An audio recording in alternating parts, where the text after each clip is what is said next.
Sweden was once seen as one of the safest societies on Earth. A country where trust was a social currency, where doors stayed unlocked, and where fear had no place in daily life. But beneath that calm surface, something deeply unsettling was quietly unfolding. While global attention focused on tanks, borders, and diplomatic negotiations, a different kind of operation was taking shape far from political arenas. Not in government buildings, not in military bases, but inside churches.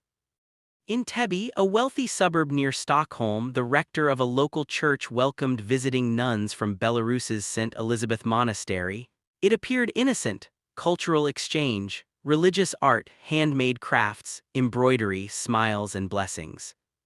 But what seemed like spiritual hospitality would later become part of one of the most disturbing intelligence revelations in modern Swedish history.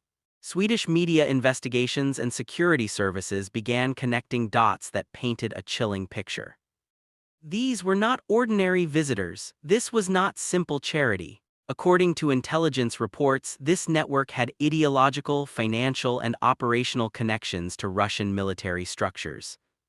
The concerns deepened when attention shifted to a different location: Västerås, a city with major strategic value for Sweden's infrastructure and defense planning. Its airport contains one of the country's longest runways, capable of supporting large-scale logistics operations in emergencies. And just a few hundred meters from that critical runway stands a massive Orthodox church with golden domes, financed by organizations connected to Russian state-linked institutions. To city planners and security analysts, the placement was no coincidence. From a technical perspective, the structure offered ideal positioning for surveillance, monitoring air traffic, observing NATO-related activity, tracking movement patterns.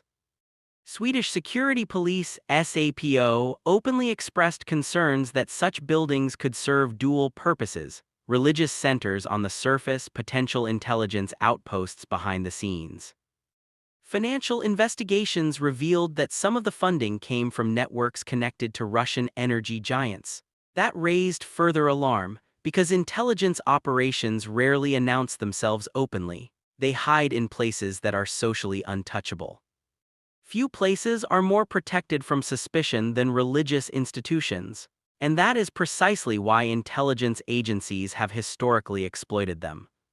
And what began as a quiet church visit soon turned into a national security concern. As investigations expanded, Swedish journalists uncovered another disturbing layer.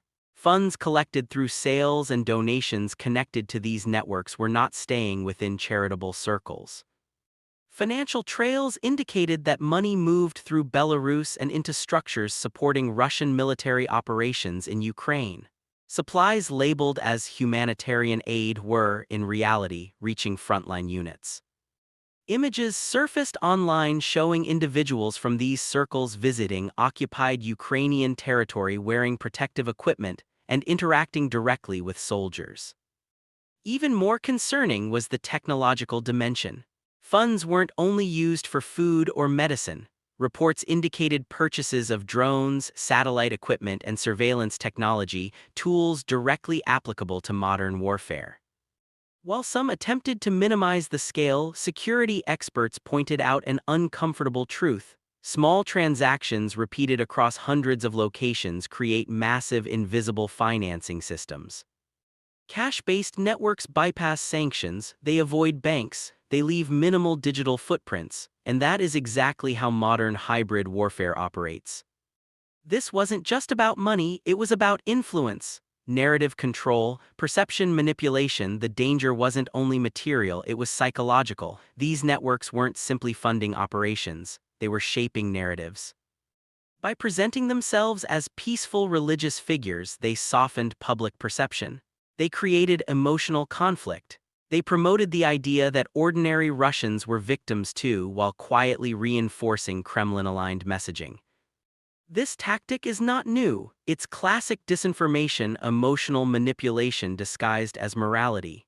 It aims to weaken public resolve, generate internal divisions, and exhaust societies psychologically. For democratic nations like Sweden, this creates a painful dilemma. How do you protect national security without violating freedom of religion, Every measure taken risks becoming propaganda fuel for Moscow. But intelligence agencies must assess reality, not optics. And the evidence suggested that for some actors, religion wasn't the goal, it was the cover. Hybrid warfare does not rely only on soldiers, it uses social trust as a weapon. And when trust becomes the battlefield, the consequences extend far beyond borders. This strategy has deep historical roots. During the Soviet era, religious institutions were officially restricted. But behind closed doors, the KGB heavily controlled key religious leadership. Declassified documents later revealed that numerous high-ranking clergy members had intelligence code names. Some were direct assets, others were influence operators. The Russian Orthodox Church gradually became a geopolitical tool rather than a purely spiritual institution. Under modern Russian leadership, this relationship intensified. The concept of Ruski Mir, the idea that any place where Russian language or orthodoxy exists falls within Russia's natural influence zone, became central to state ideology. From an intelligence perspective, religious networks offer unique advantages. They move freely across borders, they establish trust quickly, they operate in spaces rarely questioned. In modern Europe, this creates operational freedom that no diplomatic passport could offer. And intelligence agencies across multiple countries are now openly acknowledging that this threat is no longer theoretical. Sweden is not alone. Similar cases have emerged across Europe. In Estonia, senior church-linked figures were removed due to national security risks. In other regions, individuals linked to religious institutions were found providing logistical support to hostile operations. Parallel networks appeared within financial systems too. Individuals once respected in elite financial circles were later identified in intelligence files as long-term assets. Their expertise in money movement, shell structures, and digital infrastructure became tools for covert influence campaigns. Investigations revealed operations designed not just to gather information but to actively destabilize societies. Disinformation campaigns, false websites, psychological operations, social engineering. Some tactics were designed to provoke social conflict, others to erode trust in democratic institutions. The goal was never simply to win battles, it was to weaken cohesion from within. Hybrid warfare is not fought on one front, it is fought in minds, systems, values, and institutions simultaneously. Security agencies now acknowledge that future conflict may not begin with missiles, it may begin with disrupted infrastructure, sabotaged logistics, manipulated public opinion. Modern networks operate in layers, some gather information, some move money, some manipulate narratives, others prepare logistical support. Each component alone may appear harmless, but together they form an ecosystem designed to destabilize societies during moments of crisis. This is why intelligence professionals describe such networks as sleeper infrastructure. They may appear dormant today, but in times of tension they can activate rapidly. The lesson from Sweden's case is clear: openness is a strength, but also a vulnerability when adversaries exploit it strategically. Democracies must now adapt without abandoning their values. And that balancing act may define the security landscape of the next decade. The reality is uncomfortable. The modern battlefield is no longer confined to borders. It exists inside cities, communities, institutions, and narratives. What began as peaceful church visits evolved into national security concerns. What appeared to be charity revealed links to geopolitical influence. What seemed harmless exposed vulnerabilities in democratic openness. This does not mean religion itself is the enemy, but it does mean that no institution should be immune from scrutiny when evidence points toward misuse. The question facing Europe today is complex: how to defend freedom without allowing freedom to be weaponized against itself.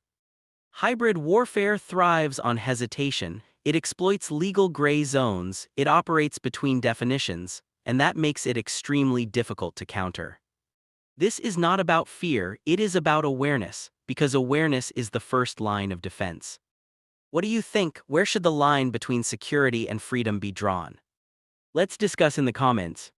Stay informed, stay critical, and stay with Warlogic X.